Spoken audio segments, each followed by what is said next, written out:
I'd like to do another book review for the publisher New in Chess, and this time I'm reviewing this book, Attacking Chess for Club Players by Herman Grooten. Improve your skills to overpower your opponent.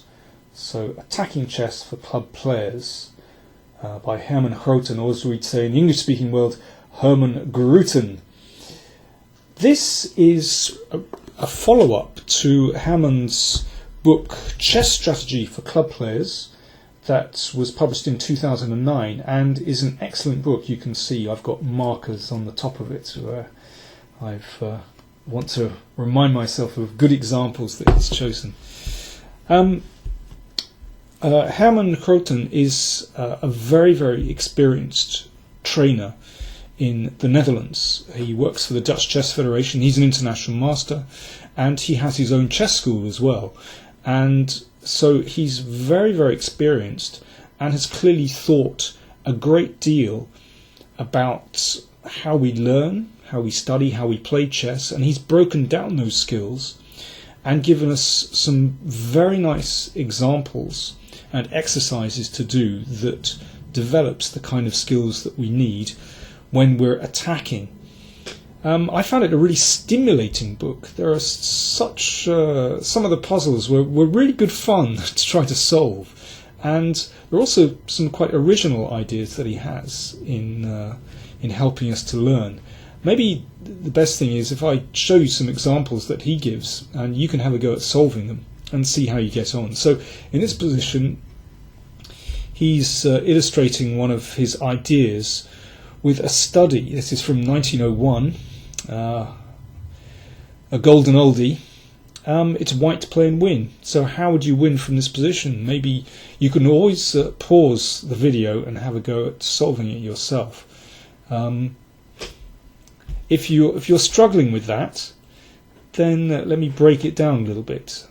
That's what he likes to do. He likes to give particular themes, and having shown you a theme, then he puts that theme in a different context and different game, and maybe from that point you can try and solve it. So for example, here it's another study. This one's from 1929. Here is white to play and win, and white plays king g4. The knight has to move to a very uncomfortable square. Of course, if the knight is lost, then white wins. So if knight f7, then white wins like this. But if king g8, then bishop e6, and the knight is going to be lost. And if king h7, you win the knight like this. And in the main line, if knight h7, then there's a very pretty checkmate, bishop e6. And hopefully that will give you a clue as to how you solve this position. That one. Have another go at that. Okay, let me move on from that one. This is a really beautiful checkmate. So a lot of the ideas he discusses is about pattern recognition and spotting familiar patterns. And here is a beautiful example. I mean, if you want to pause the video again and try to solve it, then you're most welcome.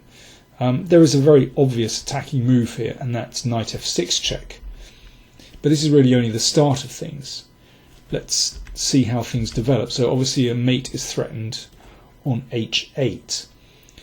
The king can run up the board, but that ends in mate as well. But maybe the most beautiful variation is d4, so breaking communication here. And clearly if that's taken with a pawn, then bishop g7, for example, will be fine. So, but white has a fantastic move here. Rook takes d4, so giving up a whole rook. So white is a rook and a piece down. Mate threatened on h8. And here there is only one way to win the position. In fact, queen h8 check doesn't win. The only move to win is g4. It's an absolutely beautiful move, threatening queen h8. Well, okay, random move, a5. threatening queen h8 and queen g8 and mate to next move. So that pawn covers those squares, and if h5, creating an escape square on h6, then still no escape. Queen h5 is another really elegant checkmate, very pretty. So the bishop covers those squares. Okay, bear that in mind when you have a look at this position. So this is from a game between Botvinnik and Larsen from 1967, and Botvinnik played rook d7 and eventually won a very nice endgame. But Herman points out that knight f6 check is actually a winning move. Let's take a look. So, well, I'll just run through these first few moves. Again, if you want to try and solve this, then please do pause the video. But this is actually, these moves are all forced. I'll just show you the main line, and here a very, very beautiful finish. And now you recognise the position, I'm sure. Queen f6 threatens queen h8 mate, and after king h7, g4 is the only winning move, threatening this beautiful mate with queen h8 followed by queen g8. So this is typical of his methods, that he shows you a pattern and then you have to try and apply it to a different position. Let me show you something else. I mean, that's in a way quite a traditional method of learning about attacking ideas. He also recognises that calculation, of course, is a very important part of attacking. Sometimes you just have to crunch through variations to try and solve a position. And he encourages you to solve positions by, well, yeah, using the methods we have to when we're playing a real game of chess. Visualization is an incredibly important part of calculation. So here's a good example. And again, he often uses studies to help to improve your calculation techniques. And so this is a study from 2004, white to play and win. Have a go at solving it. I don't want to spoil the pleasure for you, so I'm not going to give you the solution. White to play and win. Don't set up the pieces on the board. Just try and solve it in your head. Or if you do, don't move the pieces, but just try and solve the position in your head. White to play and win. There's two main variations, but again, you would have to determine that in a game and calculate appropriately. And here's a nice method that he uses.